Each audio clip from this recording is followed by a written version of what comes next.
Bismillahirrahmanirrahim. Assalamualaikum warahmatullahi wabarakatuh. Alhamdulillahi ala ihsanih wa syukru lahu ala taufiqihi wa amtinanih. Wa asyhadu an la ilaha illallah wahdahu la syarika lahu ta'ziman li sya'nih. Wa asyhadu anna Muhammadan abduhu wa rasuluhu da'ila ridwanih. Allahumma salli alaihi wa ala alihi wa ashabihi wa ikhwanih. Para hadirin dan hadirat jamaah pengajian dari Kota Bali.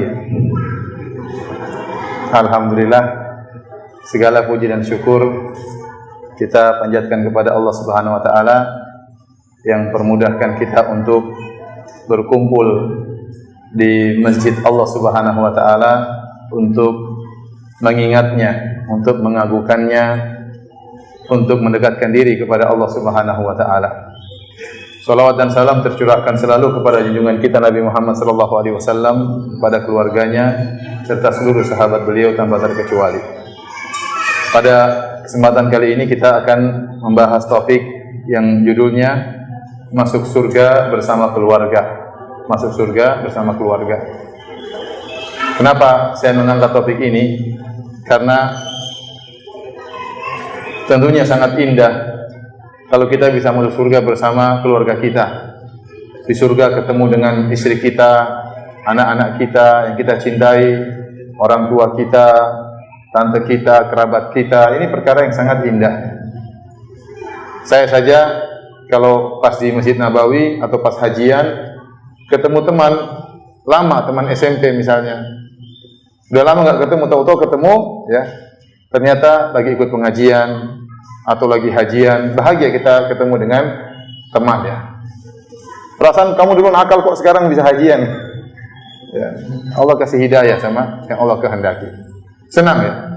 Apalagi setelah kita meninggal dunia atau orang tua kita meninggal terlebih dahulu, kita sedih waktu orang tua kita meninggalkan kita. Kita sedih ya tatkala kita harus meninggalkan anak-anak, terpisah dengan alam barzakh. Kemudian dipertemukan oleh Allah Subhanahu wa taala di akhirat dan di surga. Ini kenikmatan yang luar biasa. Tentunya seorang kalau masuk surga pasti bahagia. Pasti bahagia. Dan Allah telah menjelaskan dalam Al-Qur'an, "Udkhulul jannata la khaufun 'alaikum wa la antum tahzanun." Masuklah kalian ke dalam surga, tidak ada kesedihan bagi kalian dan tidak ada kekhawatiran bagi kalian. Kenikmatan di surga sempurna. Tidak ada sedikit pun kesedihan dan tidak ada sedikit pun kekhawatiran. Berbeda dengan kenikmatan di dunia.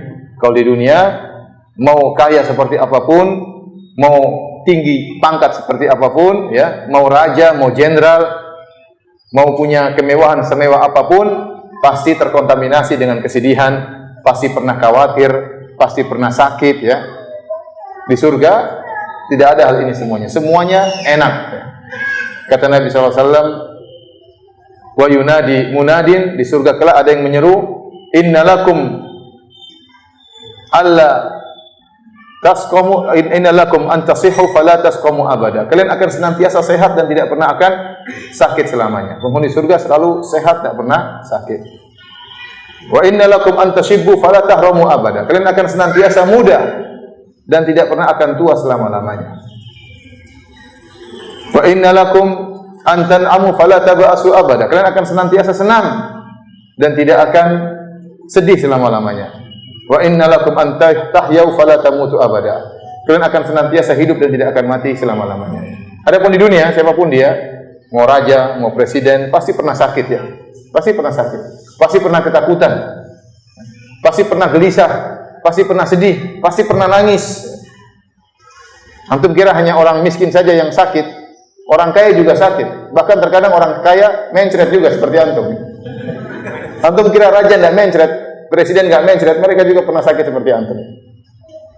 Maksud saya kalau sudah masuk surga pasti bahagia. Tetapi Allah menghendaki kebahagiaan yang lebih sempurna lagi. Antum kalau mau surga nggak akan sedih. Tapi ada kebahagiaan yang lebih sempurna tatkala antum masuk surga bersama keluarga. Oleh karenanya Allah Subhanahu wa taala menyebutkan di antaranya dalam surat Ar-Ra'd tentang orang-orang yang melakukan amal saleh. Kata Allah Subhanahu wa taala, di antaranya mereka menyambung silaturahmi dan yang lainnya. Kata Allah Subhanahu wa taala, jannatu adnin yadkhulunaha wa man salaha min abaihim wa azwajihim wa dzurriyyatihim. Mereka masuk ke dalam surga Aden, surga yang abadi. Mereka dan siapa? Wa man shalaha min abaihim, dan orang tua mereka yang saleh juga masuk surga. Wa azwajihim, istri-istri mereka, suami-suami mereka yang saleh juga masuk surga. Wa dzurriyyatihim, anak-anak mereka juga masuk surga. Kebahagiaan luar biasa. Allah sebutkan. Jadi enggak masuk surga sendiri, tapi ngajak orang tua, ngajak istri, ngajak anak, ya. Kebahagiaan yang luar biasa. Bahkan di antara doa para malaikat yang Allah sebutkan dalam surat Ghafir ayat 8, malaikat berdoa, Rabbana wa adkhilhum jannati adnin allati wa'adtahum wa man salaha min abaihim wa azwajihim wa dzurriyyatihim innaka antal azizul hakim. Malaikat berdoa, ya Rabb kami, masukkanlah mereka, ya orang-orang beriman yang bertobat kepada Allah, masukkanlah mereka ke dalam surga. Kemudian juga surga yang telah Kau janjikan bagi mereka, dan juga masukkan ke dalam surga orang tua mereka yang soleh, istri-istri mereka yang soleha, suami mereka yang soleh, dan anak-anak mereka yang soleh. Malaikat mendoakan agar kalau orang mukmin masuk surga tidak sendirian, tapi ngajak orang tuanya, ngajak istrinya, ngajak apa? Anak-anaknya. Karena ini kebahagiaan yang sangat indah tatkala kita bisa berkumpul bersama keluarga di akhirat.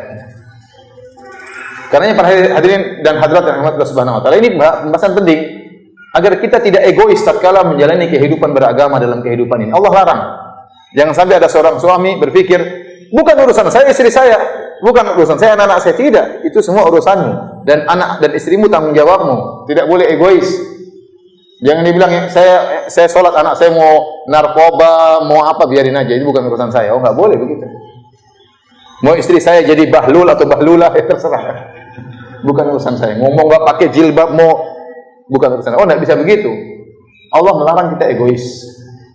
Oleh karenanya Allah sebutkan dalam Al-Quran, ya ayyuhalladzina amanu qu anfusakum wa ahlikum nara wa quduhan nasu wal hijarah 'alaiha malaikatun ghiladun syidad.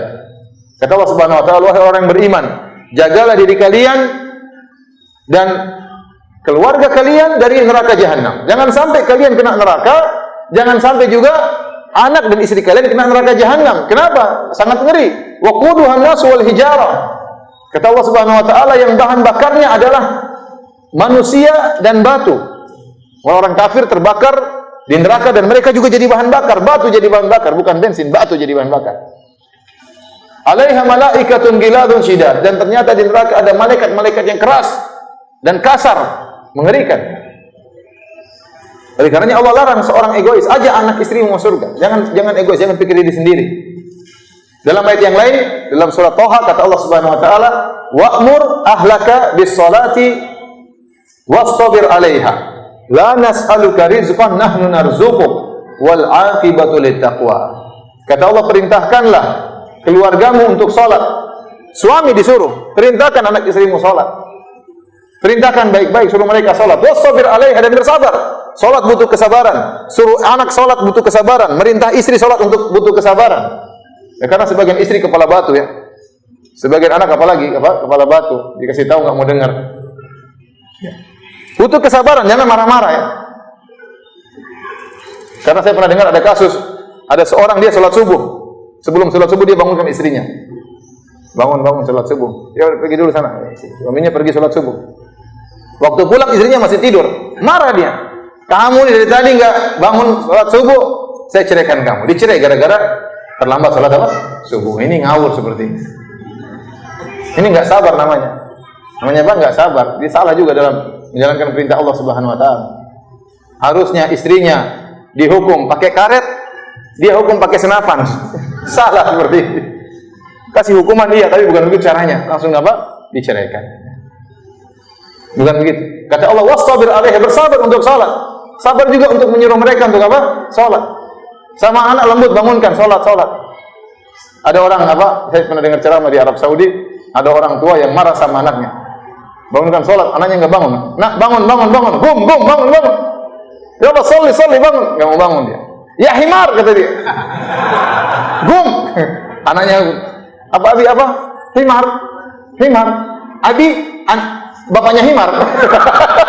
Ya kalau saya himar berarti Abi bapaknya siapa? Himar.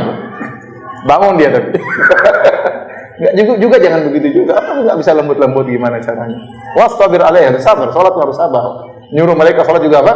Harus sabar. Kata Allah, la nas'aluka rizqan, kami tidak minta rizki dari kalian. Peringatan kata para ulama, banyak orang tidak menyuruh anak istrinya sholat gara-gara sibuk cari rezeki.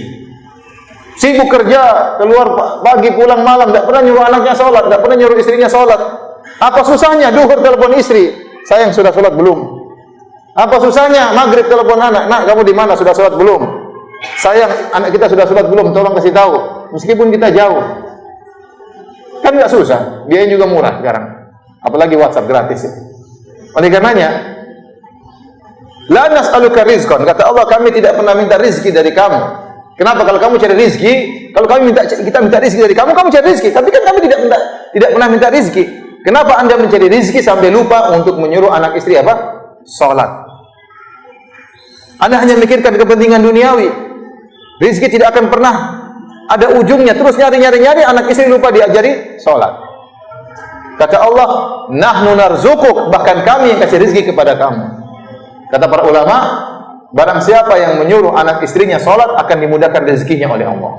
Anda kerja, silakan berusaha, tapi sisihkan waktu untuk bangunkan istri, bangunkan anak untuk sholat. Niscaya rezeki ditambah oleh Allah Subhanahu Wa Taala. Maksud saya para hadirin hadirat, ini dalil bahwasanya seorang tidak boleh egois dalam masalah akhirat. Dia harus mikir anak istrinya juga, gimana anak istrinya supaya bisa masuk surga bersama dia. Oleh karenanya para hadirin hadirat, pada kesempatan kali ini kita akan bicarakan bagaimana kiat-kiat agar kita bisa masuk surga bersama istri kita, bersama anak-anak kita. Dan kita tahu bahwasanya tidak semua kehidupan kita di dunia ini kehidupan mewah kaya raya, tidak semua. Ada kehidupan yang susah, ada yang kehidupan yang miskin. Tapi kita ingin bahagia di dunia dan kita ingin bahagia juga apa? Di akhirat kelak. Maka perlu ada beberapa perkara yang harus kita perhatikan yang ingin saya sampaikan pada kesempatan kali ini. Yang pertama, perkara yang harus kita perhatikan, bahwasanya kita harus menjadikan orientasi kita dan istri, orientasi kita, tujuan kita adalah akhirat, bukan dunia. Karena kalau orientasi kita dunia, capek kita. Tapi kalau orientasi kita akhirat, kita tahu dunia ini sarana untuk mencapai akhirat. Dunia ini pasti kita harus tempuh. Kita ingin sampai akhirat, nggak mungkin langsung mencapai akhirat, harus lewat dunia dulu. Tapi ingat, dunia ini hanya tempat untuk lewat, tempat untuk mampir, bukan tempat tinggal selama-lamanya. Tatkala orientasi kita akhirat, kita akan semangat. Kita kerja ya kerja, tapi kita tahu ini uang untuk saya gunakan untuk sekolahkan anak, untuk datangkan guru ngaji, untuk berbakti kepada orang tua, untuk menafkahi istri. Orientasinya akhirat. Istri pun demikian, diajarin untuk orientasinya akhirat. Kalau istri orientasinya dunia, capek kita. Minta ini, minta anu, minta ini, minta anu, nggak pernah berhenti, nggak pernah qanaah. Tapi kalau sama-sama orientasinya akhirat, tujuannya akhirat, perkaranya lebih ringan. Karenanya para hadirin hadirat yang dirahmati Allah Subhanahu Wa Taala, perlu kerjasama antara suami istri untuk bisa mengingat akhirat, untuk bisa mengingat Allah Subhanahu Wa Taala. Sungguh indah suatu hadis di mana Rasulullah SAW menyebutkan, rahimallahu imra'an qama minal lail fa shalla. Semoga Allah merahmati seorang lelaki yang dia bangun di tengah malam kemudian dia salat malam. Wa aiqadha ahlahu, kemudian dia bangunkan istrinya untuk salat. Fa in abad, kalau istrinya enggak mau salat, nadhaha ala wajhiha alma, maka dia pun ambil air, dia percikan di wajah istrinya, suruh bangun. Allah puji lelaki seperti ini, Allah rahmati dia. Wa rahimallahu imra'atan, dan semoga Allah merahmati seorang wanita. Qamat minal lail, bangun tengah malam. Fa shallat, kemudian dia salat malam. Wa aiqadhat zaujaha, kemudian dia bangunkan suaminya. Fa in aba, kalau suaminya enggak mau bangun, nadhahat ala wajhil ma, dia percikan air di wajah suaminya supaya apa? Bangun. Kenapa? Mereka berdua kerjasama untuk bisa sholat malam, butuh kerjasama. Antum pun demikian, usahakan sholat malam sama istri. Luar biasa kalau Anda berhasil sholat malam sama istri, luar biasa. Dirahmati oleh Allah kedua-duanya. Bagaimana caranya? Perjanjian sebelum tidur. Istriku, sayangku, nanti malam kita sholat malam ya. Ini ada air, saya taruh samping sini ya. Kalau kamu nggak bangun jangan marah ya, saya percikan. Kalau nggak bangun lagi saya tumpahkan loh, jangan marah ya. Sepakat suami istri. Oke, sip, tidur. Oke, nanti bangun. Dia nggak akan marah karena sudah perjanjian sebelumnya. Kalau tiba-tiba bangun suaminya tobat mendadak malam-malam, mendadak tobat. Istrinya juga suruh tobat. Nggak bisa begitu caranya, harus pelan-pelan. Malam-malam harus kerjasama. Ingat, di malam-malam. Bangunkan istri baik-baik, dipijit kakinya, sayang, bangun sayang. Sayang, dielus-elus alisnya, sayang. Kan indah seperti itu. Dicium bibirnya, sayang ya, bangun. Kan bagus seperti itu. Ambil air percikan. Kalau nggak mau bangun percikan air. Sayang, bangun. Doain anak-anak. Dia ingat anak-anak, mungkin dia semangat. Cintaku, bangunlah engkau. Kita ingin masuk surga bareng-bareng. Bisik di telinganya. Kalau dia nggak mau lagi, bisik. Dia pasti bangun. Saya mau poligami. Dia pasti bangun. Dia pasti bangun ya. Aku mau apa tuh? Kalau nggak mau bangun lagi, bisikin seperti itu. Jadi ajak istri untuk apa? Untuk sholat malam. Istri juga begitu, ngajak suami sholat malam pelan-pelan. Pijit suami, masya Allah, bikinkan kopi, taruh di samping suami, mas kopinya sudah jadi. Sholat malam, doain anak-anak, indah. Bisa kerjasama untuk sholat malam, luar biasa. Kata Nabi SAW, fa in shallaya jami'an kutiba minadz-dzakirina Allah katsiran wadz-dzakirat. Kalau ternyata mereka sholat malam berdua bareng-bareng, maka dicatat kedua-duanya, sang suami dicatat sebagai lelaki yang banyak mengingat Allah, dan wanita, istrinya dicatat sebagai wanita yang banyak mengingat Allah, yang Allah sebutkan dalam Al-Quran. Wadz-dzakirina Allah katsiran wadz-dzakirat. A'adallahu lahum maghfiratan wa ajran 'azima. Allah siapkan bagi mereka ampunan dan ganjaran yang besar, luar biasa. Padahal mereka mungkin sholat cuma beberapa menit, tapi dianggap oleh Allah sebagai orang-orang yang banyak mengingat Allah. Kenapa?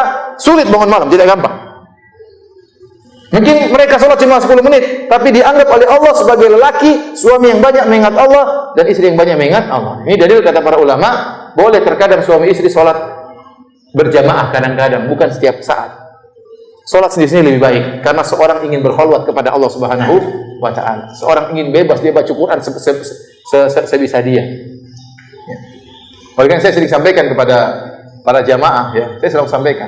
Di antara hal yang membuat seorang mudah untuk sholat malam, dia punya hafalan Al-Quran. Kalau dia punya hafalan Al-Quran, dia semangat sholat malam. Tapi kalau dia nggak punya hafalan, dia nggak sholat malam ya. Mau baca apa katanya? Makanya saya ingatkan, antum-antum ini sebelum tewas ya, berniat untuk bisa hafal juz amma. Sebelum meninggal harus bisa hafal apa? Juz amma. Saya ingin tanya sama antum sekalian. Siapa yang hafal juz amma angkat tangan? Siapa yang hafal? Ustaz, saya takut riak katanya. Yang hafal siapa? Saya mau tes angkat tangan. Siapa yang hafal juz amma? Enggak ada, gimana? Ada, saya pasti yakin ada, tapi ya maksudnya tidak banyak. Ya, kalau enggak punya hafalan gimana mau sholat malam? Nanti sholat malam, ayo sayang sholat malam. Mas kok rakaat pertama, rakaat kedua sholatnya sama semua, Mas? Papi kok sholat ini udah mami aja di imam katanya.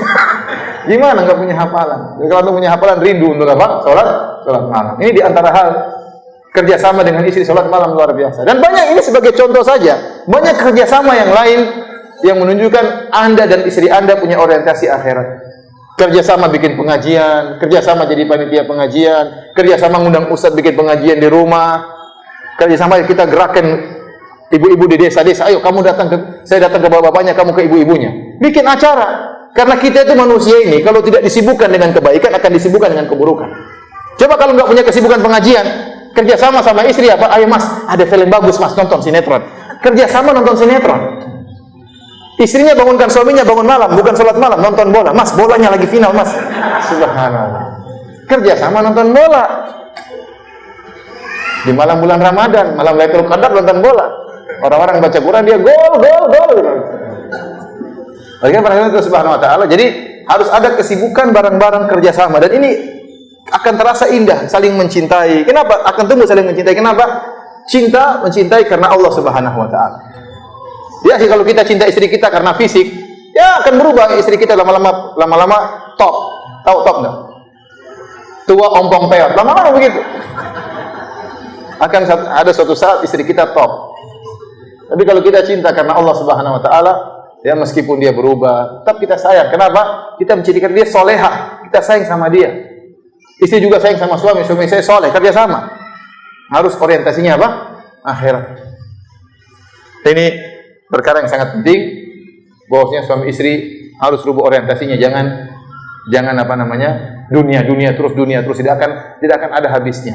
Yang penting Anda makan, tidur, punya rumah, alhamdulillah, punya kendaraan sudah, terus mau bagaimana lagi? Oleh karenanya, ya, saya sering sampaikan, latih istri Anda untuk qanaah. Yang paling penting dalam keluarga itu istri. Masalah qanaah. Memang ada suami yang rakus dunia juga ada, tapi kebanyakan suami itu dipengaruhi oleh apa? Istri. Maaf ibu-ibu ya. Jadi sebagian ibu-ibu ini bikin suaminya tidak qanaah. Kenapa? Sebagian ibu-ibu banyak nuntut. Suaminya sudah beli mobil, "Mas, mobilnya ganti dong, masa dari dulu mobilnya ini, ganti mobil baru." Akhirnya suaminya lagi pusing cari mobil baru. "Mas, rumah kita ini ganti dong rumah yang baru." Cari lagi rumah yang apa? Baru. Tidak pernah qanaah. Repot. Ya. Sampai sebagian suami punya utang banyak gara-gara istrinya. Ya. "Mas, utang aja, nanti bisa dibayar kok." Utang aja. Oleh karenanya, latih diri kita untuk qanaah. Latih diri kita sebagaimana sabda Nabi SAW, "La tanzuru ila man fawqakum walakin inzuru ila man asfala minkum fa innahu ajdaru alla tasdaru ni'matallahi 'alaikum." Janganlah kalian lihat ke atas kalau masalah dunia, lihat ke bawah. Kalau kalian lihat ke bawah, kalian tidak akan meremehkan nikmat Allah Subhanahu wa taala. Masih banyak yang lebih susah, masih banyak yang lebih sulit, masih banyak yang lebih kekurangan daripada kita, ya. Tapi kalau kita lihat ke atas, ya, kita tidak akan pernah qanaah. Tidak akan pernah selesai mencari dunia ini. Sungguh indah perkataan Abu Bakar At-Turtusi rahimahullahu taala. Beliau berkata, "Inna lillahi ibadan futana." Sungguhnya Allah memiliki hamba-hamba yang cerdas. Talaqud dunya wa khawful fitana. Mereka menceraikan dunia dan mereka takut dengan fitnah. Nadharu fiha falamma alimu annaha laysat bihayyin watana ja'aluha lujjatan wattakhadhu salihal a'mali fiha sukuna. Tatkala mereka memperhatikan hakikat dunia, mereka dapati dunia ternyata bukan tempat selama-lamanya untuk tinggal, tapi akan ditinggalkan. Maka mereka menjadikan, ya, dunia itu seperti lautan yang berombak, dan mereka menjadikan amal soleh mereka seperti perahu yang akan menyelamatkan apa? Mereka dari ombak-ombak dunia tersebut. Ya. Jadi perlu kerjasama suami istri, saling mengingatkan. Ya. Ya. Dan ada nasihat yang saya selalu sering dengar dari Syekh Abdul Razak, guru saya hafizahullah taala. Dia mengatakan kalau bisa keluarga itu ada acara pengajian di rumah, enggak usah panggil ustaz, masing-masing jadi ustaz. Gimana caranya? Seminggu sekali atau sebulan sekali bikin acara pertemuan keluarga. Hari ini suami yang ceramah. Kalau nggak bisa ceramah, baca. Pokoknya baca hadis, coba jelaskan makna hadis tersebut. Ya, kan bisa baca, ada buku terjemahan. Nanti minggu depan istrinya yang ceramah. Ya, tentang apa namanya? Bahayanya kalau poligami tidak adil. Kata Nabi SAW, "Man lahum ra'atani famalat ila idahuma ja'a yaumal qiyamati wa shikkuhu ma'il." Barang siapa yang punya istri dua, condong kepada salah satunya, datang hari kiamat badannya miring. Hati-hati. Ini masing-masing ceramah. Anak ceramah tentang orang tua yang baik. Bapak ceramah tentang anak yang soleh. Nah, pokoknya suasana ada hidup pertemuan keluarga setiap seminggu sekali, masing-masing isi ceramah tiap minggu. Namun saya belum bisa praktekkan nasihat ini. Ya. Karena saya sering keluar, anak saya entah kemana, nanti mudah-mudahan kalau berkumpul satu hari, masing-masing ceramah. Harus ada pertemuan. Jadi ini menghidupkan suasana agama dalam rumah. Agar kita merubah orientasi berpikir kita bahwasanya dunia ini cuma sementara. Sering-sering bilang sama istri, "Oh istri, mudah-mudahan kita mau surga. Aduh, hidup cuma sementara." Sering-sering mengucapkan seperti itu. Kalau kita melihat kemewahan dunia, bilang perkataan Nabi SAW, "Labbaik," apa kata Nabi SAW? "La aisha illa aishul akhirah." Sungguhnya tidak ada kehidupan yang sungguhnya kecuali kehidupan akhirat. Agar kita enggak lupa. Lihat mobil mewah, la aisha illa aishul akhirah. Tidak ada kehidupan yang sungguhnya kecuali kehidupan apa? Akhirat. Kalau kita enggak ingat akhirat, kita ngiler lihat mobil mewah, ngiler lihat rumah mewah. Manusia seperti itu sifatnya. Harus sering diingatkan. Jadi, perkara yang sangat penting, bikin kesibukan urusan apa? Akhirat. Urusan pengajian kah, urusan apa kah, pokoknya bikin kesibukan sama istri. Ajar dia untuk apa? Qanaah. Baik. Kalau qanaah, Anda akan bahagia. Ya. Sebagaimana perkataan Imam Syafi'i rahimahullah, ya. "Idza ma kunta dza qalbin qanu'in fa anta wa malikud dunya sawa'u." Kalau kau qanaah, maka kau dan raja sebenarnya sama saja. Sama saja. Raja belum tentu bahagia dengan begitu banyak kemewahannya. Dia punya ambisi. Tapi Anda sudah qanaah, mungkin rumah sederhana tapi bahagia. Bahagia. Maka saya sering sampaikan, Saya juga tidak berkeinginan, tidak mimpi mau menjadi orang kaya raya. Memang jadi orang kaya raya itu enak. Memang dari satu sisi kelihatannya enak. Dari sisi yang lain belum tentu enak. Dia khawatir perusahaannya jatuh, dia khawatir ada persaingan perdagangan, dia khawatir kalah tender, dia khawatir hartanya diambil orang, ya. Banyak. Kemudian kalau sudah sudah bulan Ramadan mau lebaran, dia harus pikir gimana kasih pegawai THR, banyak dia pikirkan. Apalagi mau jadi pejabat, aduh. Jangan deh, kasihan dia pejabat.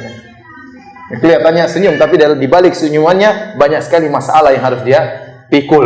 Cercaan orang, tuduhan orang, macam-macam. Enak ente hidup biasa, punya rumah, punya anak, yang penting bahagia. Jadi maksud saya yang penting Quran, sehingga orientasi kita selalu akhirat. Ini perkara yang pertama.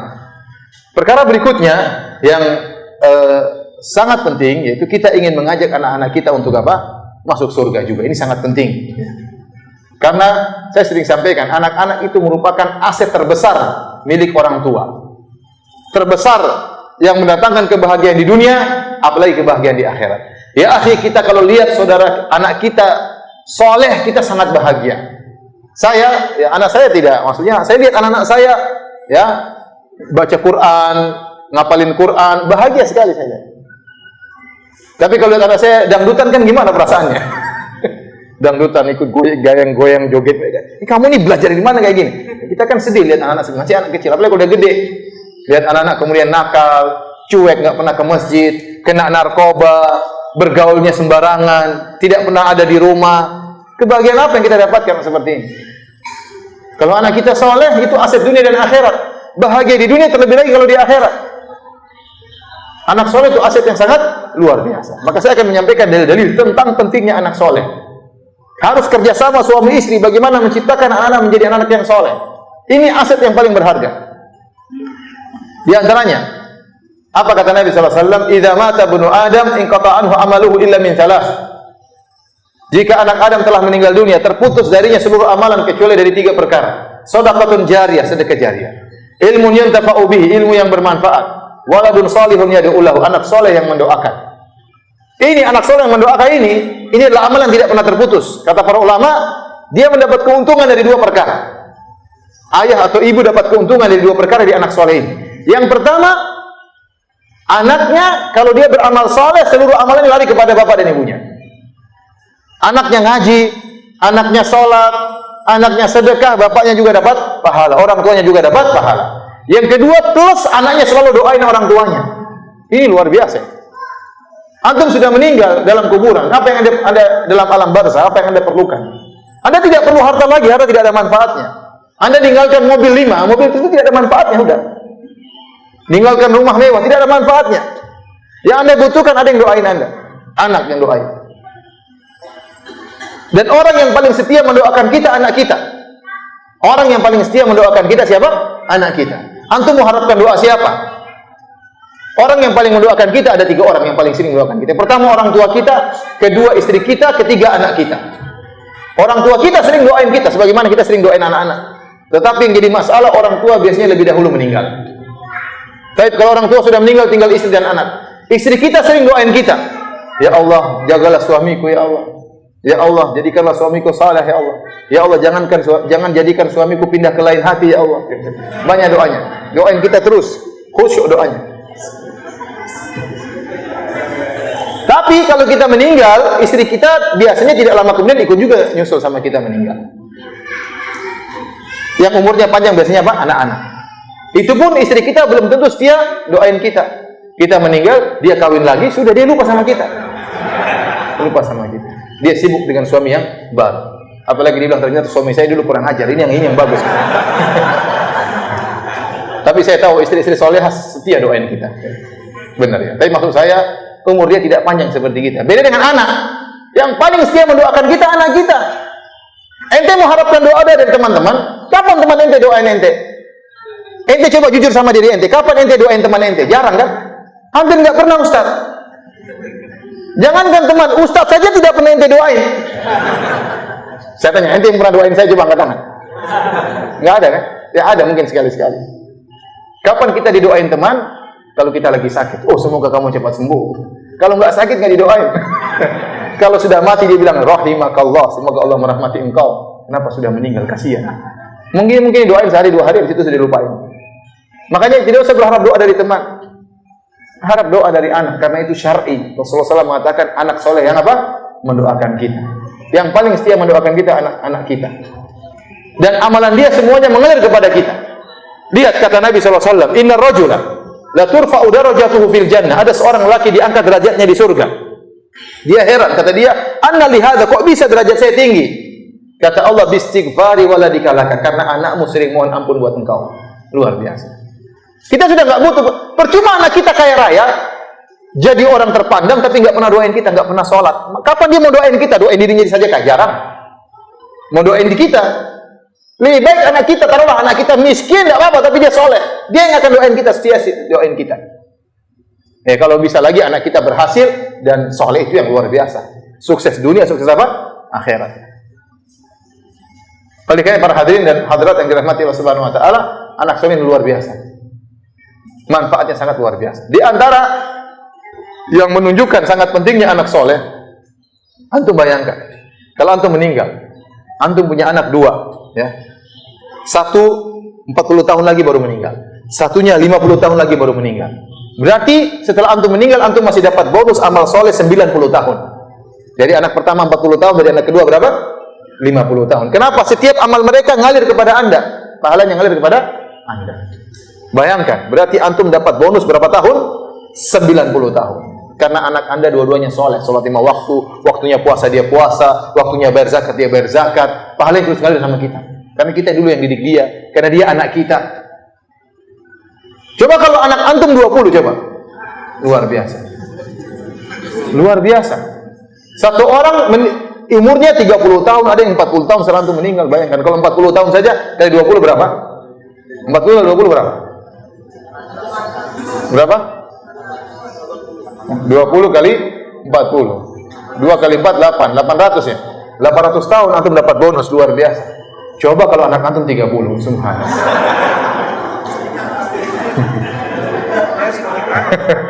Bagaimana caranya itu bukan urusan saya.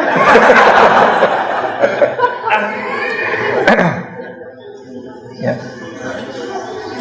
Bayangkan ada orang di Saudi, anaknya banyak, semuanya memenuhi saf pertama.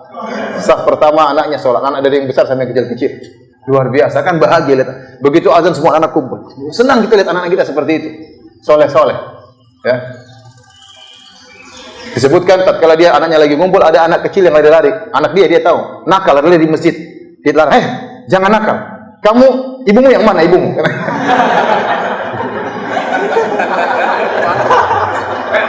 Jadi ikhwan dan akhwat yang dirahmati Allah Subhanahu wa taala, ya. Anak soleh itu luar biasa. Anak soleh itu apa? Sangat luar biasa. Di antara keutamaan anak soleh, saya bacakan lagi ayatnya. Ini antara anak dan ayah, dua-duanya kerjasama. Allah sebutkan dalam Al-Quran, dalam surat At-Tur, walladzina amanu wattaba'athum dzurriyyatuhum biimanin alhaqna bihim dzurriyyatahum wama alatnahum min amalihim min syai' kullu imri'in bima kasaba rahin.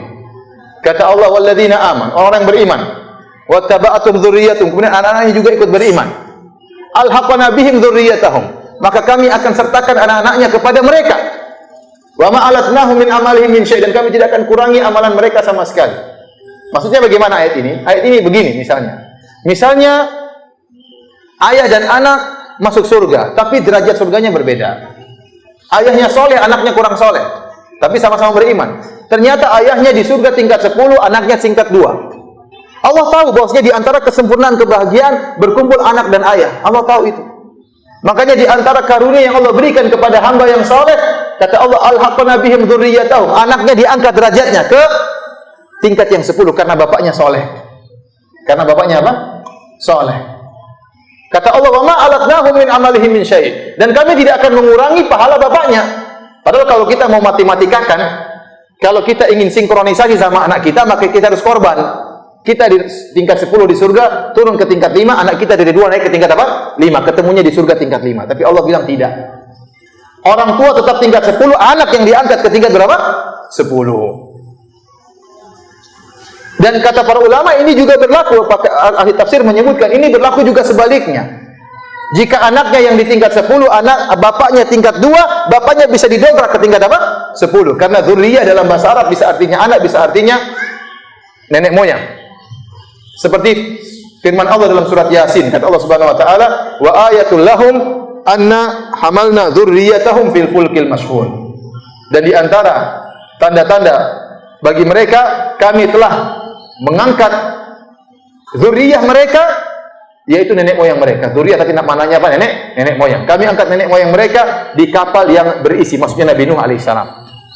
Nabi Nuh alaihissalam. Jadi nenek moyang mereka. Oleh karenanya dzurriyyah bisa artinya anak-anak, bisa artinya nenek moyang, kakek atau orang tua. Oleh karenanya inilah kerjasama antara anak dan ayah. Kalau ayahnya soleh, anaknya bisa didongkrak. Tapi kita tahu banyak di antara kita bapak-bapak ini baru ngaji, terlambat ngaji. Baru sadar, dulu bajingan, dulu penjahat. Sekarang baru sadar. Hafal Quran nggak bisa-bisa, ya. Hafal hadis nggak bisa-bisa. Sibuk dengan dunia. Ya jangan sampai anak kita seperti kita. Kita ini anak kita, bapak nggak bisa hafal Quran, hafalan. Bapak sudah berusaha hafal juz amma, salah terus. Nggak bisa kuat hafalannya. Tajwidnya belepotan, nggak tahu baca Quran kayak apa. Waktu sudah nggak ada, macam-macam banyak alasan. Nah, kamu yang harus hafal Quran. Nanti kamu dongkrak bapak di akhirat ya. Anak jadi korban, anaknya suruh hafid, anaknya suruh apa? Soleh. Jadi kerjasama antara anak, ini luar biasa. Kalian dia punya anak soleh luar biasa. Kita dulu zaman-zaman kita masih kecil, mana ada anak SD hafal Quran? Mana ada anak kelas 1 SD hafal juz amma? Sekarang banyak, alhamdulillah. Banyak sarana sekolah, anak-anak kita mungkin masih SD sudah hafal juz amma. Luar biasa. Ada masih SD sudah hafal Quran, ada SMP hafal Quran. Sekarang banyak, alhamdulillah, sekolah-sekolah sunnah banyak dan mencetak para hafiz-hafiz Quran. Kita ingin anak kita punya anak 10, satu lah hafal Quran. Ini kamu yang tukang dongkrak. Jadi akhirat jangan lupa sama bapak ya. Jadi harus ada anak-anak kita ya. Kalau bisa semuanya soleh, alhamdulillah. Ya. Saya pernah dengar ada seorang, subhanallah, anaknya 10 semuanya hafal Quran. Masya Allah. Luar biasa. Luar biasa. Oleh karena para hadirin Allah Subhanahu wa taala, ini di antara keutamaan anak soleh, bisa mengangkat derajat orang tuanya. Ustaz, bagaimana kalau anaknya nakal? Kata Allah setelah itu, "Wa ma alatnahum min amalihim min syai', kullu mri'in bima kasaba rahin." Adapun masalah dosa, masing-masing orang menanggung dosanya masing-masing. Kalau anak kita pas dia baca Quran, pas dia sholat, pahalanya ngalir sama kita. Pas dia nakal, nggak ngalir sama kita, karena kita nggak pernah ngajarin dia nakal. Kecuali kalau kita ngajarin dia nakal, ngajarin dia narkoba, ngajarin dia macam-macam, ya kita ikut dosa. Tapi kalau kita nggak pernah ngajarin dia nakal, tahu-tahu dia nakal, itu dosanya nggak ngalir sama kita, yang ngalir cuma pahalanya. Ini di antara rahmat Allah Subhanahu wa taala. Di antara baiknya Allah Subhanahu wa taala.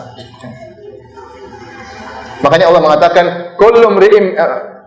kullu nafsin bima kasabat rahina illa ashabal yamin. Setiap orang akan menanggung dosanya masing-masing. Illa ashabal yamin, kecuali penghuni surga, dia bisa bawa kerabatnya masuk surga.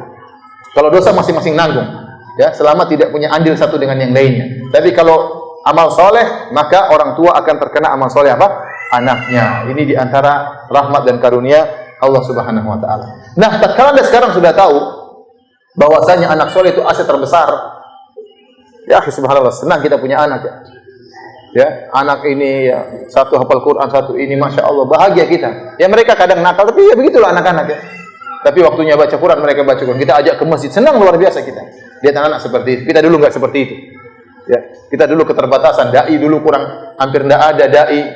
Ya, dai dulu. Saya tahu zaman kita dulu jarang orang ada bikin pengajian. Di kampung saya jarang bikin pengajian. Paling-paling pengajian nanti Maulid Nabi. Itu pun nanti ketawa ketiwi, nggak ada ilmunya terus. Tahun depan lagi ketemu lagi. Tapi pengajian rutin di masjid hampir nggak ada. Sekarang alhamdulillah banyak orang dikasih ilmu. Pengajian sekolah-sekolah juga banyak hafal Quran, banyak pengajian. Alhamdulillah sekarang sarana untuk menjadikan anak kita baik lebih mudah daripada kita dahulu. Ya. Meskipun orang tua kita perhatian, namun sarana dulu nggak ada. Sarana dulu nggak ada. Tapi para hadirin dan hadirat yang Allah Subhanahu wa taala, tatkala kita tahu bahwasanya anak merupakan aset yang sangat besar untuk kita ajak bersama masuk surga, maka untuk menjadikan mereka soleh perlu perjuangan. Perlu perjuangan. Perlu perjuangan, perlu pengorbanan waktu, pengorbanan duit. Perlu perjuangan, perlu pengorbanan. Nah, bagaimana kita berusaha menjadikan anak kita soleh? Yang paling pertama dan utama adalah berdoa. Ini paling utama, berdoa. Para anbiya, para nabi dahulu mendoakan anak-anak mereka. Lihat Nabi Ibrahim alaihissalam, dia berdoa, Rabbi ja'alni muqimas salati wa min dzurriyyati. Ya Rabbku, jadikanlah aku penegak salat dan juga anak keturunanku. Jadikan mereka penegak apa? Salat. Dia mendoakan anaknya supaya anaknya rajin salat. Anda pernah doain anak Anda, ya Allah jadikan anak saya rajin salat ya Allah. Sekarang banyak fitnah ya Allah. Di Bali ini banyak macam-macam ya Allah. Di Bali ini banyak bule ya Allah. Doain. Banyak maksiat di sini ya Allah, anak saya selamatkan. Kapan kita doain anak kita rajin salat? Nabi Ibrahim doain anaknya supaya rajin salat. Nabi Ibrahim juga berdoa, wajudubni wa baniya an na'budal asnam. Ya Allah, jauhkanlah aku dan keturunanku dari menyembah berhala. Hati-hati ya Allah, banyak kesyirikan, banyak pemikiran menyimpang. Banyak tukang bom, banyak macam-macam. Jauhkan anakku dari pemikiran-pemikiran yang sesat. Doain. Jangan sampai mereka terjerumus dalam apa? Kesyirikan. Doain. Nabi Ibrahim doain anaknya supaya selamat dari kesyirikan. Di antara ciri-ciri ibadur rahman, orang-orang yang masuk surga, yang Allah sebutkan dalam surat Al-Furqan, wa ibadur rahmanil ladzina yamshuna 'alal ardi hauna wa idza khatabahumul jahiluna qalu salama wal ladzina yabituna li rabbihim sujadan wa qiyama wal ladzina yaquluna rabbana srif 'anna adzaba jahannam inna adzabaha kana gharaman, dan seterusnya. Sampai Allah sebutkan di akhir ayat, ulaika yujzaunal ghurfata bima sabaru. Mereka itulah orang-orang yang dimasukkan dalam surga karena kesabaran mereka. Di antara ciri-ciri ibadur rahman yang dijamin masuk surga, kata Allah, walladzina yaquluna rabbana hab lana min azwajina wa dzurriyyatina qurrata a'yun. Indah sekali. Dan orang-orang yang mereka berdoa kepada Allah, ya Rabb kami, anugerahkanlah kepada kami istri yang soleha dan anak-anak yang soleh. Luar biasa. Doain istri jadi istri yang soleha. Antum sering dibentak-bentak istri, doain, ya Allah jadikan istri saya berakhlak mulia. Sungguhnya dia sering bentak-bentak saya ya Allah. Berdoa kepada Allah, bisa dirubah oleh Allah Subhanahu wa taala. Jangan putus asa. Demikian juga suami yang kurang ajar, ya. Istrinya juga doain. Ya Allah, suamiku sering menyakiti hatiku ya. Doa. Lembutkanlah hatinya. Jadikanlah dia sayang kepada aku. Jadikanlah dia sayang kepada anak-anak. Doain, saling mendoakan. Jadi harus yang paling utama doa. Doa itu keajaiban. Anak kita yang nakal bisa saja tiba-tiba jadi baik. Kalau kita kuat berdoa. Dan jangan pernah meremehkan doa. Husnudzan kepada Allah, bahwasanya Allah Maha sayang kepada kita. Dan bahwasanya Allah Maha mengabulkan doa hamba-hambanya.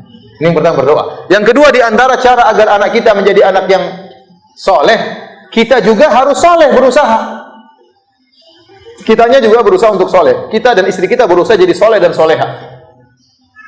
Kenapa? Anak-anak itu di antaranya mencontohi orang tuanya. Ada orang tua merokok, anaknya nggak boleh merokok, susah. Nah, kamu jangan merokok, jangan seperti Abi. Begitu sih. Bapak enaknya saja merokok, saya nggak boleh, kan repot seperti itu. Kamu jangan bajingan seperti bapak. Jangan bajingan, bapak aja bajingan. Repot. Ya, kita harus berusaha soleh, anak kita soleh. Ya. Sama istri berusaha untuk jadi soleh dan soleha. Kenapa, ikhwan? Coba antum bayangkan kalau kita sholat di masjid, aja anak kita. Kan anak kita, bapak kita ke masjid. Dia lihat bapaknya ke masjid. Kemudian kita pulang sholat sunnah di rumah. Sholat ba'diyah misalnya. Habis sholat duhur, sholat 2 rakaat. Mungkin anak tanya, Pak, sholat apa lagi Pak? Sholat melulu, sholat sunnah. Oh, bapak sholat. Pagi-pagi dia bangun, lihat kita baca Quran. Bapak saya baca Quran. Ya. Tapi kalau dia bangun, bapaknya nonton sinetron. Bangun lagi, bapaknya nonton bola. Bangun lagi, bapaknya merokok. Bangun lagi, bapaknya main judi. Gimana ceritanya begini? Gimana mengharapkan anak kita soleh? Ustaz, mungkin kalau bapaknya bajingan, anaknya soleh. Mungkin saja. Tapi kan di luar daripada kebiasaan. Nah, kalau kita ingin anak kita soleh, berusaha kita juga apa? Soleh. Nah, kalau kita soleh, istri kita soleha, anak kita akan dijaga oleh Allah Subhanahu wa ta'ala.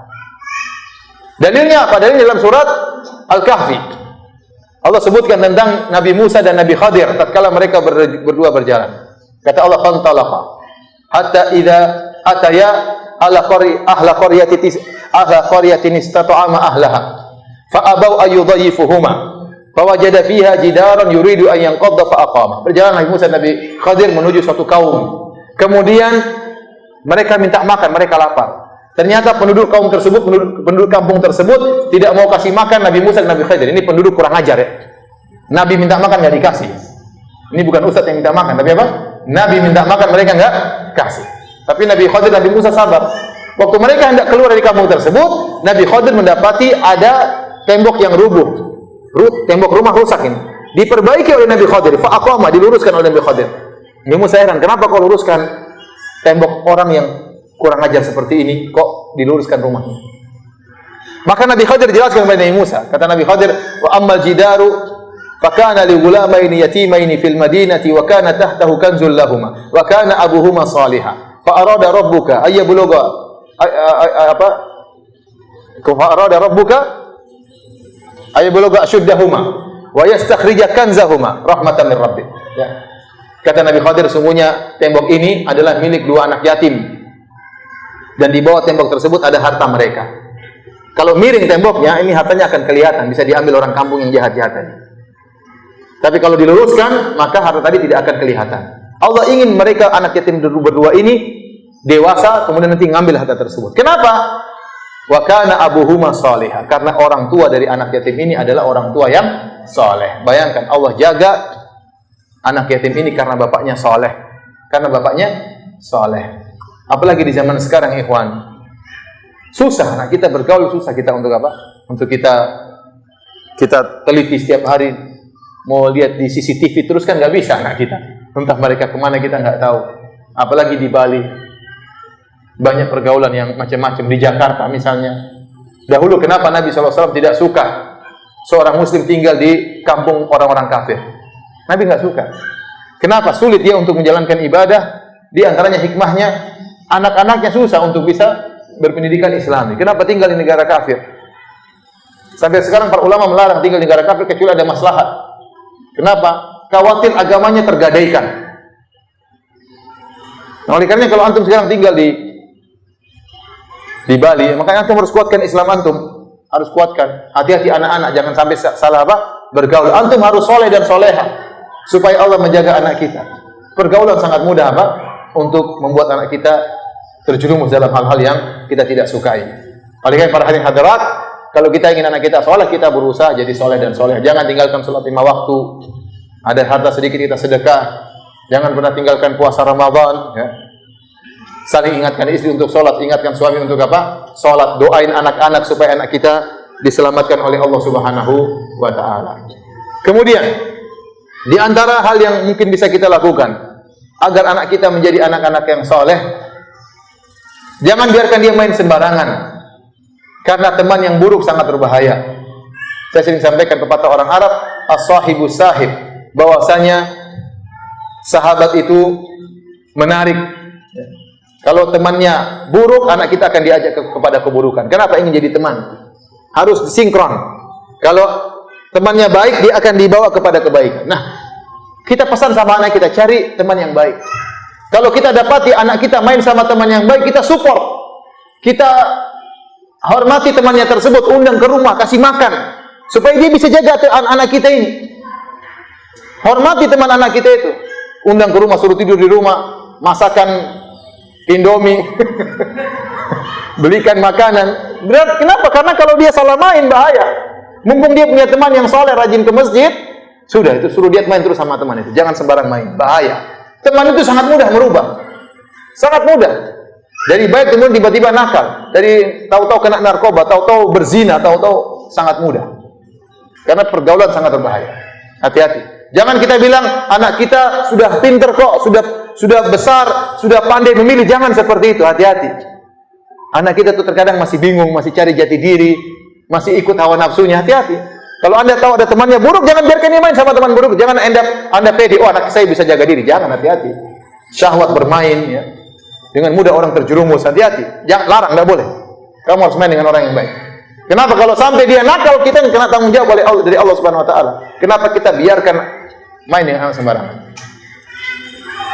Anak kita perempuan pacaran sama laki-laki, jangan, tidak boleh. Dibiarin sembarangan pergi ke malam-malam, keluar jam 12 malam, mau ajak kemana anak saya? Kalau zina, ente tanggung jawab. Yang pertama ditanya, ente oleh Allah Subhanahu Wa Taala. Kenapa? Biarkan putrinya jalan-jalan sama laki-laki di malam hari, mau ngapain? Mau pacaran ya? Akhirnya berzina. Sekarang zina sangat mudah. Ya. Dan bisa dilakukan di banyak tempat, di mana-mana. Di lapangan juga bisa kan. Mengerikan. Oleh karena para hadirin Subhanahu Wa Taala harus jaga, jangan sampai dia salah bergaul. Kemudian Ya, anak-anak kalau dia masih kecil, kalau dia besar memang susah. Tapi kalau masih kecil, doktrin anak-anak. Anak-anak didoktrin sejak kecil tentang adab, tentang akhlak, ya. Anak-anak nggak boleh makan orang, misalnya orang tua lagi ngobrol dia nimbrung, nggak boleh anak-anak nimbrung kalau bapak dan ada ngobrol sama teman, nggak boleh, itu nggak sopan. Kasih tahu seperti itu supaya dia punya adab. Harus didoktrin anak, kalau doktrin dibilang-bilangin terus akhirnya dia terima. Misalnya makan harus bersih, nggak boleh tumpah-tumpah, harus bersih, diajarin, tungguin kalau nggak bersih. Didoktrin sejak kecil adab-adab tersebut. Didoktrin bahwasanya misalnya kamu hati jangan bohong kamu. Kalau kamu bohong ingat Allah tahu, ada neraka, ada surga, diingatkan, doktrin sejak kecil. Jadi mumpung dia masih kecil, masih muda didikte. Kalau udah besar sudah repot. Bapak saja nggak lulus SMA mau dikte saya, repot sudah. Susah mau dikasih tahu. Tapi mumpung masih kecil, diajarin, ya. Ajak dia ke masjid, biar dia tahu bagaimana beribadah di masjid.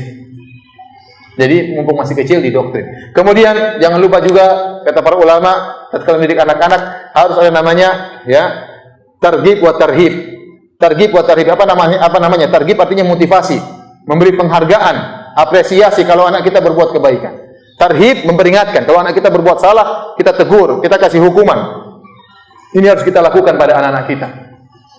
Misalnya anak kita ternyata hafal satu surat, kita kasih hadiah, ajak makan, belikan mainan. Dia sudah hafal satu surat Al-Quran, dia sudah hafal 2 surat, dia hafal juz amma. Nah, kalau kamu hafal juz amma, Abi belikan sepeda. Kalau dia hafal juz amma, belikan beneran, jangan bohong ya. Belikan beneran, ini sepeda. Tapi kita bilang, nah, ini sepeda nggak ada apa-apanya. Pahala paling besar di sisi Allah Subhanahu Wa Taala, surga. Tapi Abi karena sayang sama kamu, ini kasih sepeda. Kasih dia semangat. Jadi dia bersemangat untuk beramal soleh. Ya. Kalau perlu kamu sholat tarawih nggak tadi malam ini? Saya sholat nih 50.000 kasih. Nggak apa, dia semangat. Ya, biar dia semangat. Tapi ajarin ini cuma sedikit yang di sisi Allah lebih besar. Ya. Nanti kalau kamu sholat, Abi kasih uang. Sholat 5 waktu, setiap sholat 5 waktu 5.000. Duhur dah sholat 5.000, ada 5.000. Lama-lama sudah sebulan. Bi, saya sudah nggak mau sholat lagi. Kenapa? Uang saya sudah banyak katanya. Bahaya. Kamu bilang, kalau kamu sholat 5.000, nggak sholat uangnya Abi ambil.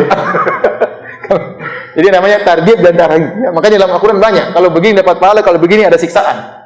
Kenapa? Demikian metode Allah Subhanahu Wa Taala. Jadi kita kasih apresiasi. Contohnya, anak kita ngelapor sama kita, Bu, saya sudah ngerapikan tempat tidur, sudah rapi Bu. Kita puji saatnya. Masya Allah, putri ibu, Masya Allah, pinter, Masya Allah, semoga ditambah semangatnya oleh Allah Subhanahu Wa Taala. Tapi kita selalu sebut Allah supaya dia ingat bahwa ini semua dari apa? Tuhan, dari Allah Subhanahu Wa Taala. Sebagian ibu, wah cuma gitu, ibu dulu juga gitu waktu kecil lah, gitu aja sombong. Ini tadi langsung kacau ya, langsung dia apa? Nggak semangat, ibu saya nggak menghargai saya. Jadi demikian kalau anak kita baik, kita kasih penghargaan, baik berupa uang maupun berupa perkataan. Kalau dia nakal, kita tegur. Kalau perlu kita cubit, nggak apa-apa. Tapi sebelum kita cubit, kita kasih tahu kamu tuh salah atau tidak. Kamu tadi gini-gini, sampai dia tahu kalau dia salah. Sehingga tatkala kita hukum dia tahu bukan karena kita benci sama dia, tapi dia telah melakukan apa? Kesalahan. Sejak kecil seperti itu. Nanti ada saatnya kalau sudah besar kita nggak bisa mukul lagi, kita nggak bisa cubit lagi, kita nggak bisa jewer lagi. Tapi masih kecil kita bisa kasih hukuman. Tentunya tidak boleh pukulnya bukan pukul balas dendam, tentunya tidak ya. Pukul dengan apa? Dengan kasih sayang. Ya, boleh mukul, boleh. Kata Nabi SAW, ya, muru auladakum bisolati wa hum sab'u sinin. Perintahkan anak-anak kalian salat waktu mereka berumur 7 tahun. Wadribuhum wa hum asyru sinin. Kalau mereka sudah 10 tahun tidak mau salat maka apa? Boleh dipukul. Tapi pukul dengan adab, bukan pukul apa dengan dendam dan macam-macamnya. Ya. Jadi ikhwani fillah akhwati fiddin azani Allah wa yakum, tentunya masih banyak kiat-kiat kita untuk bisa mendidik anak, perlu kita belajar ya. Namun yang ingin saya ingatkan pada kesempatan kali ini, perlu kerjasama antara kita dengan istri kita dan perlu pengorbanan agar anak-anak kita bisa berhasil ya, bisa jadi soleh dan solehah. Entah dia dunianya apa saja boleh, entah jadi guru, entah dokter, entah tukang bengkel, entah apa saja, entah dagang, entah buka warung, entah jualan, yang penting dia sholat.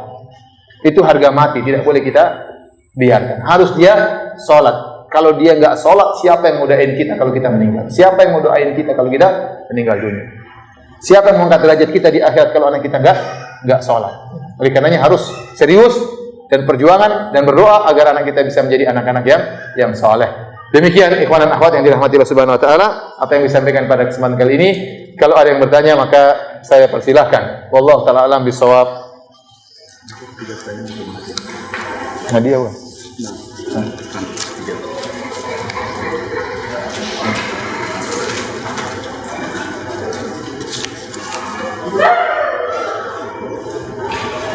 Apakah dosa yang anak-anak kita perbuat di saat kita sudah wafat akan mengalir dan menjadi tanggungan kita sebagaimana amal soleh yang kita perbuat? Jawabannya tidak, ya. Kalau dosa tersebut tidak pernah kita ikut andil menjadikan anak kita nakal, maka kita tidak bertanggung jawab. Tapi kalau pernah kita ajari anak kita maksiat, contohnya dulu kita jahil, kita ajari anak kita apa? Maksiat. Ternyata kita tahu itu salah, kita baru sadar sekarang. Ada orang tua ngajari anaknya rokok misalnya. Waduh, ternyata rokok tidak boleh. Ya. Rokok hukumnya haram misalnya. Maka hendaknya dia berusaha menasihati anaknya, kamu jangan, bapak dulu salah, nasihati semampunya. Kalau dia sudah nasihati semampunya, ternyata anaknya tetap saja ngeyel, ya sudah. Insya Allah Allah terima taubatnya. Tidak akan mengalir dosa-dosanya kepada siapa? Orang tuanya. Kenapa sudah dinasihati balik? Tapi kalau kemaksiatan dilakukan oleh anak kita, tidak ada andil kita sama sekali, dia nakal sendiri karena pergaulan, maka tidak mengalir kepada kita. Yang mengalir cuma amal solehnya. Wallahu a'lam bishawab.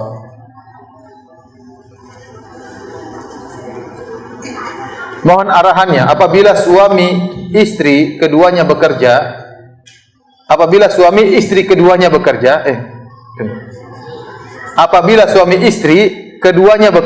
maksudnya suami sama istri apa? Bekerja, bukan istri keduanya bekerja. Apabila suami istri keduanya bekerja, bagaimana kewajiban pemberian nafkahnya dan pendapatan atau harta si istri haknya untuk siapa saja? Yang benar, suami kalau menikahi seorang wanita, maka kewajiban memberi nafkah kepada istri, kepada anak-anak kewajiban suami. Kewajiban memberikan pakaian adalah suami. Sandang, pangan, papan itu kewajiban apa? Suami. Nah, kalau istri kerja, ya, dan dia melaksanakan kewajibannya sebagai istri, dia ada waktu untuk mengurus suaminya, dia ada waktu untuk melayani suaminya, maka itu harta milik apa? Istri. Harta milik apa? Istri. Istri yang baik memberikan hadiah kepada suaminya. Ya. Tetapi itu hak milik siapa? Istri. Itu bukan hak suami. Tapi kalau suaminya mengatakan, saya bisa kerja, kamu tidak usah kerja, cukup penghasilan saya untuk makan kita, maka istri nggak boleh kerja kalau dilarang oleh apa? Suaminya, misalnya. Ya, namun kenyataannya kita dapati, dan ini banyak terjadi, sebagian istri ikut bekerja. Kenapa? Kasihan sama suaminya. Saya sering ditanya, Ustaz, suami saya kerja namun penghasilannya nggak cukup, maka saya pun kerja untuk membantu dia. Ini istri yang baik, mudah-mudahan tidak mengapa. Ya, dia baik untuk membantu apa? Suaminya. Ya. Tetapi tatkala dia bekerja, dia harus ingat dia punya suami, tidak boleh ikhtilat, tidak boleh berkholwat dengan lelaki lain, tidak boleh cengengesan, ketawa-ketiwi sama lelaki lain. Ingat dia punya suami. Ya, dia harus menjaga harkat dan martabat suaminya meskipun suaminya tidak ada. Tapi seandainya dia kerja, maka harta adalah harta istri. Saya seorang janda yang telah menikah lagi. Apabila nantinya di surga kami dapat berjumpa lagi bersama suami, maka suami manakah yang saya akan bersanding?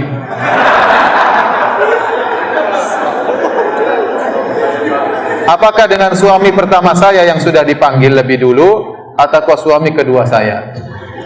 Jawabannya dalam hadis disebutkan seorang wanita bersama suaminya yang terakhir.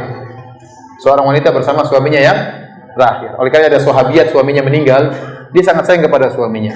Datang seorang sahabat yang lain melamar, dia tidak mau. Dia mengatakan, saya pernah mendengar hadis seperti ini dari suamiku. Bahwasanya seorang wanita bersama suami yang terakhir. Makanya di antara hikmahnya kata para ulama, setelah Nabi SAW meninggal, tidak ada boleh yang menikah istri Nabi. Karena istri-istri Nabi adalah istri Nabi di dunia dan di akhirat. Nggak boleh Anda yang gantikan Nabi.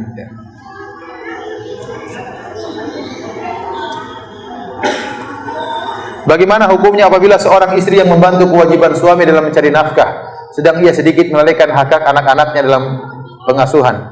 Hanya sedikit waktu dalam mengurus anak-anak karena permintaan suami untuk membantunya. Syukran. ya dia berusaha menyemangati suami untuk bisa bekerja dengan lebih maksimal sehingga hasilnya cukup. Karena didik anak-anak itu butuh waktu, butuh kesabaran. Anak-anak siapa yang namanya anak murojaah Al-Quran, siapa yang namanya anak untuk ngerjain PR, ya. Siapa yang ngajarin anak untuk adab, ya. Kalau kita nggak pernah di rumah, dia diajar sama pembantu kita belum tentu akhlaknya bagus, pembantu kita belum tentu ngajarin yang baik.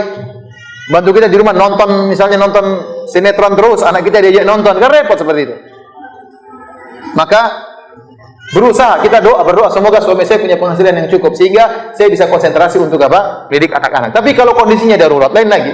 Suami sudah bekerja, sudah berusaha, penghasilan tetap kurang. Rumah kontrakan nggak bisa dibayar, akhirnya dia bantu suaminya. Mudah-mudahan Allah maafkan. Karena ini darurat lagi, lain lagi hukumnya. Tapi kalau ada sisa waktu, suami istri perhatikan anak-anak. Jangan, karena itu hak anak-anak. Anak-anak itu punya hak. Sampai-sampai untuk perhatikan. Dalam masalah puasa saja, meskipun seorang ibu kuat puasa, tapi kalau janinnya nanti bermasalah, tidak boleh puasa. Kenapa? Dia masih janin, punya hak untuk dijaga. Apalagi dia sudah lahir, dia punya hak untuk dirawat, punya hak untuk diberi pendidikan, punya hak untuk diperhatikan, punya hak untuk manja kepada anak, kepada ayah dan ibunya. Gimana ayah ibunya pergi semua tidak pernah ngurusin dia. Jadi, tapi kalau kondisi darurat ini lain cerita. Tapi maksud saya, jangan sampai dua-duanya kerja gara-gara dunia. Gara-gara mencari dunia, pengen cepat kaya, akhirnya anak menjadi korban. Ini tidak benar seperti ini. Tidak boleh. Jika pernikahan tidak dikaruniai anak, bagaimana Ustaz? Siapa yang akan berdoa untuk kita? Allah Maha Adil. Allah tahu mana yang terbaik untuk anti dan suami anti. Allah Maha tahu. Bisa jadi kalau anti punya anak mungkin nakal, repot, menyedihkan kita tatkala di dunia, merepotkan kita tatkala di akhirat, ya. Tapi yang jelas anti berusaha berdoa kepada Allah Subhanahu wa taala, seorang suami juga berdoa kepada Allah supaya masuk surga. Ya. Dan insya Allah ada jalan-jalan untuk menuju soleh, meskipun nggak ada yang doain. Ada malaikat yang bisa doain, ya. Ada kemudahan yang Allah berikan, ya. Bukan berarti kalau nggak punya anak berarti tidak bisa apa-apa, tidak. Meskipun tidak punya anak, orang bisa mudah untuk masuk surga jika dia soleh dan istrinya solehah, ya. Nggak jadi masalah.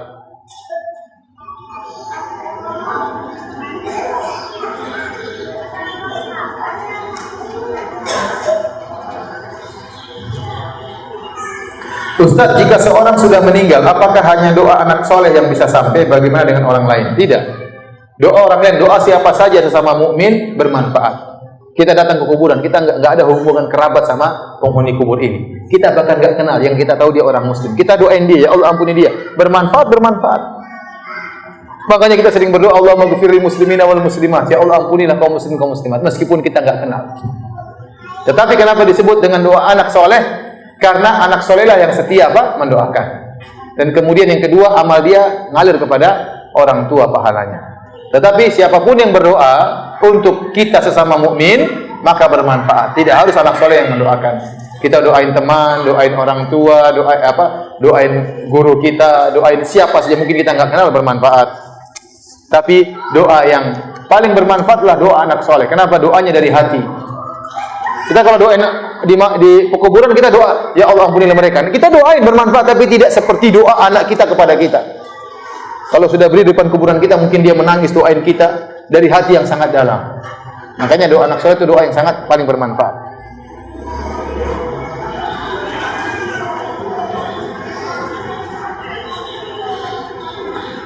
Ustaz, ayah saya tidak pernah sholat dan tidak soleh.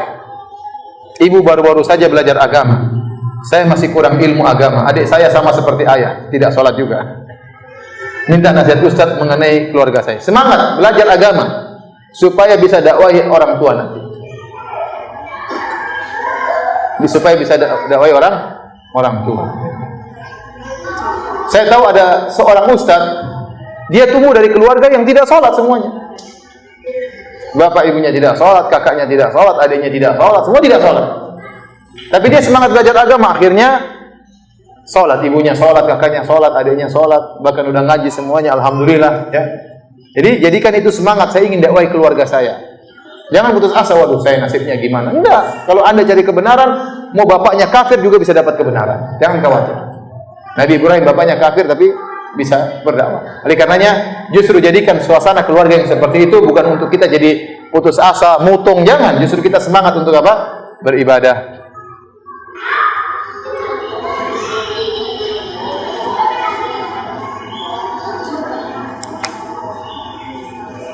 Saya mau tanya tentang hadis yang diriwayatkan Bukhari dan Muslim bahwa Rasulullah SAW suka mengakhirkan salat Isya dan beliau tidak menyukai perbincangan setelah Isya. Bagaimana dengan orang yang salat di awal waktu Isya? Apakah tidak boleh berbincang dengan istrinya misalnya? Boleh ya. Wa kana yakrahu an-nauma qabla wal haditha ba'daha. Rasulullah SAW benci tidur sebelum Isya dan benci ngobrol-ngobrol setelah apa? Isya. Namun datang dalam hadis-hadis yang lain Rasulullah SAW berkumpul dengan para sahabat setelah Isya. Kalau ada hal yang bermanfaat, maka tidak mengapa meskipun setelah apa? Isya. Ada pertemuan keluarga, ada nyambung silaturahmi. Ya, yang tidak disukai ngobrol ngalor ngidul, tidak ada manfaatnya. Kenapa? Kalau orang sudah begadang, akhirnya tidak sholat malam, tidur bablas sampai apa? Subuh. Ini yang tidak diinginkan oleh Nabi Shallallahu Alaihi Wasallam. Apakah boleh ngobrol sama istri? Boleh, dapat pahala. Bukankah dalam hadis dari Ibnu Abbas radhiyallahu taala anhuma beliau berkata, "Bitu inda khalati Maimunah" dalam Sahih Bukhari. Fatahaddatsa Nabi sallallahu alaihi wasallam ma'ahlihi sa'atan tsumma raqada. Saya pernah tidur di rumah bibiku Maimunah. Saya dengar Nabi ngobrol sama bibiku Maimunah beberapa saat, kemudian baru tidur. Ternyata Nabi juga ngobrol sama istrinya sebelum apa? Sebelum tidur. Ini indah kalau Anda pulang dari kerja, sebelum tidur ngobrol sama istri. Istri butuh ngobrol, dia sudah tunggu dari tadi. Ingin ngobrol sama suaminya. Tahu-tahu datang ke rumah, "Aduh, saya capek sekali, sayang, besok aja, langsung tidur." Ngorok, kasihan istri kita. Dia udah tunggu dari tadi, ingin curhat, ingin macam-macam, ingin ngobrol, maka perlu kita temani. Ini tidak mengapa, bercanda sama istri, kali ini bermanfaat, menambah kasih sayang antara suami dan istri, dan dapat pahala.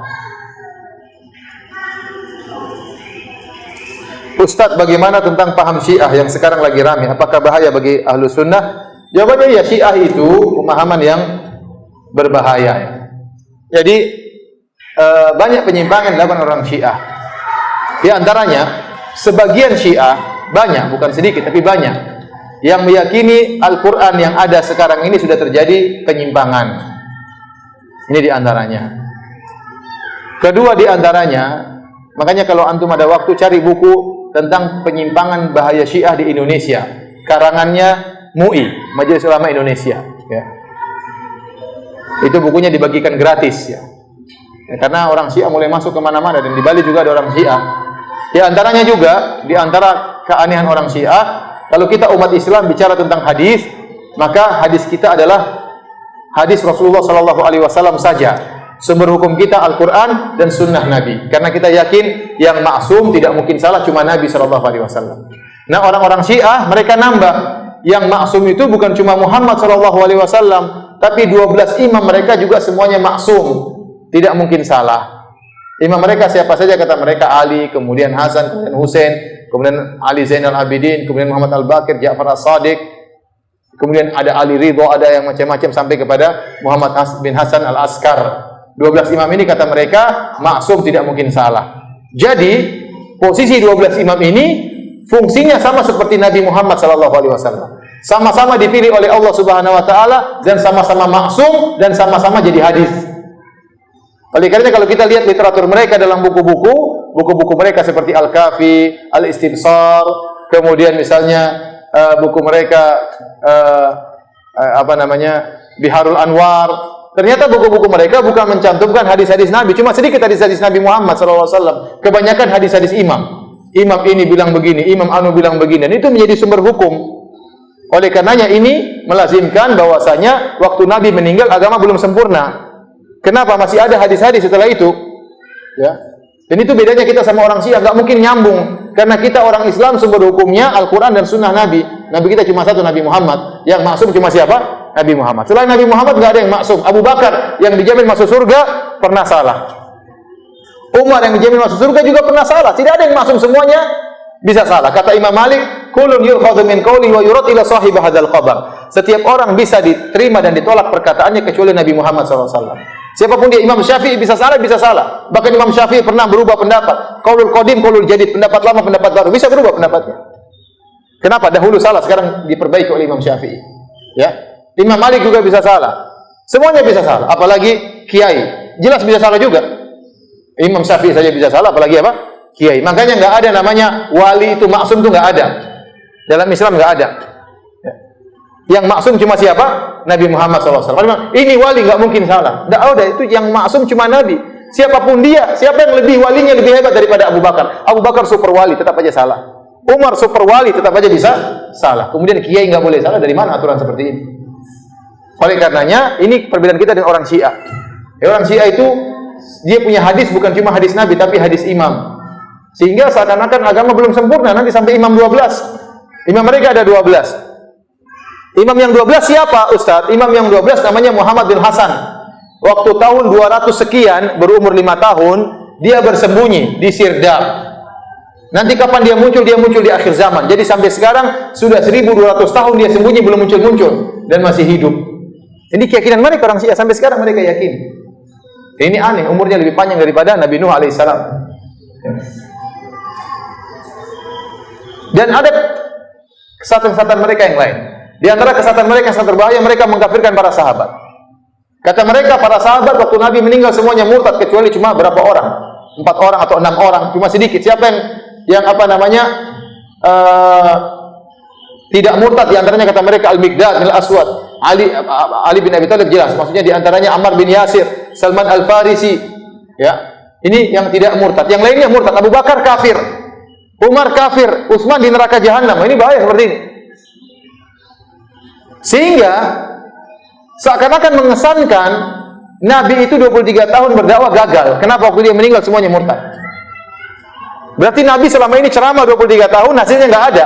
Begitu dia meninggal para sahabat apa? Murtad. Ini berbahaya. Padahal dalam Al-Quran Allah sering muji para sahabat. Dalam banyak ayat dipuji para sahabat. Kita bahas tentunya panjang sekali. Cuma saya ingatkan bahaya pemikiran mereka. Oleh karenanya pembantaian yang terjadi di dunia ini kebanyakannya dilakukan oleh orang Syiah. Lihat sekarang di Suriah. Rakyatnya dibasmi, dibunuh sampai sudah 300.000 lebih dibunuh. Kota jadi hancur. Lihat di Iran, betapa banyak Ahlussunnah yang digantung. Lihat di Irak, betapa banyak Ahlussunnah yang dibunuhin. Banyak sekali. Sementara Syiah yang tinggal di Saudi tidak diganggu. Orang Saudi yang dikatakan katanya Wahabi, katanya jahat, ternyata tidak. Antum lihat orang Saudi. Ya, apakah dia pernah mengganggu orang Syiah? Orang Syiah tinggal lama jadi warga negara, dilayani. Kalau mereka berobat juga gratis, mereka sekolah juga gratis, bahkan mereka kerja di tempat-tempat yang penting. Ya, orang-orang Aramco yang perusahaan nomor 1 di Saudi banyak orang Syiah. Tidak mengapa orang Syiah, jadi masalah. Mereka tidak dizalimi. Kapan mereka ditangkap? Tatkala mereka mengganggu, buat keonaran, baru ditangkap. Kalau enggak diganggu.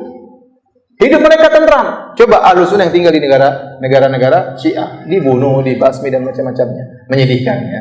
Akhirnya perhatian Allah Subhanahu Wa Taala, termasuk kejadian waktu di Pamekasan. Sebabnya apa? Kenapa terjadi? Karena orang Syiah itu meyakini Al-Quran tidak lengkap, maka saudaranya marah. Marah. Kita gimana enggak? Kalau ada orang mencaci maki Abu Bakar, gimana? Yang nemani Abu Bakar ke mana Jabal Thawr waktu yang menemani Nabi pergi ke Madinah hijrah siapa? Abu Bakar radhiyallahu anhu. Waktu Nabi sakit yang jadi imam Abu Bakar, sekarang ente kafirkan, apa enggak kurang ajar? Kafirkan para sahabat. Dan banyak sekali apa kesalahan mereka. Ini sekilas maksud saya, hati-hati dengan akidah mereka, maka jauhilah mereka.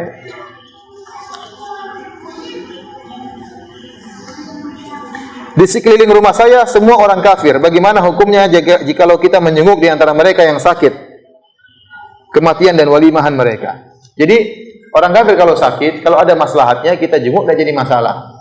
Apalagi kalau kita bisa dakwahi, itu lebih bagus ya. Kalau enggak, kita tunjukkan akhlak mulia.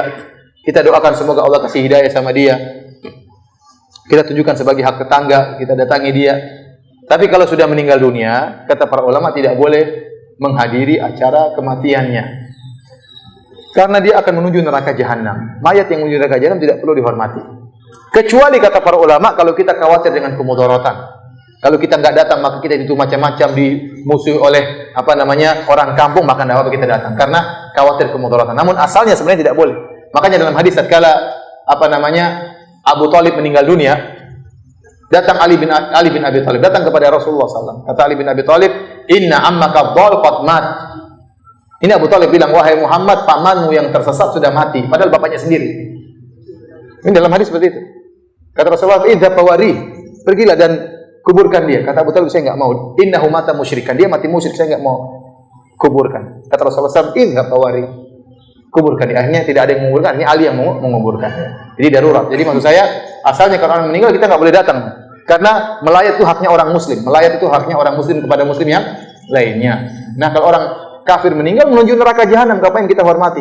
Tapi kalau ternyata kita khawatir ada kemudaratan, dimusuhi oleh orang kampung, maka kata para ulama enggak apa-apa datang dalam rangka menolak apa? Kemudaratan. Dia basa-basi datang.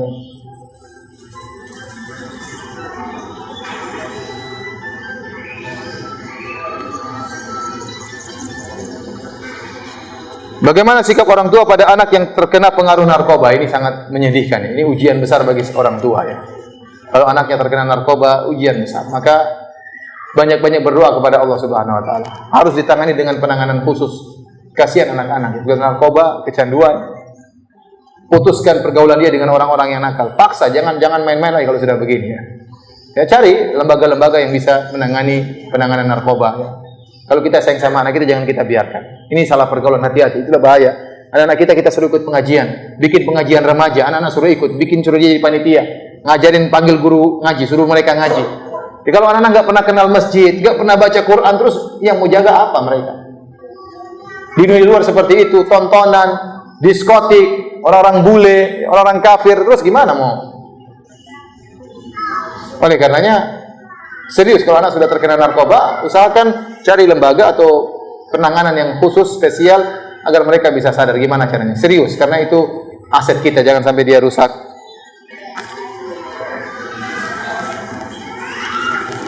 Mohon dijelaskan keutamaan salat bagi perempuan ibu-ibu sebagai contoh salat qobliyah antara azan dan iqamat.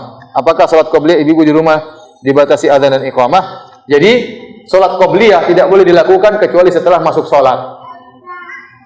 Kalau sudah masuk salat baru waktu azan, baru dia boleh salat apa? Qobliyah. Rasulullah SAW tidak salat qobliyah subuh kecuali setelah azan apa? Subuh. Ustaz, boleh enggak saya salat qobliyah subuh sebelum azan subuh? Oh, itu salah, itu namanya salat witir.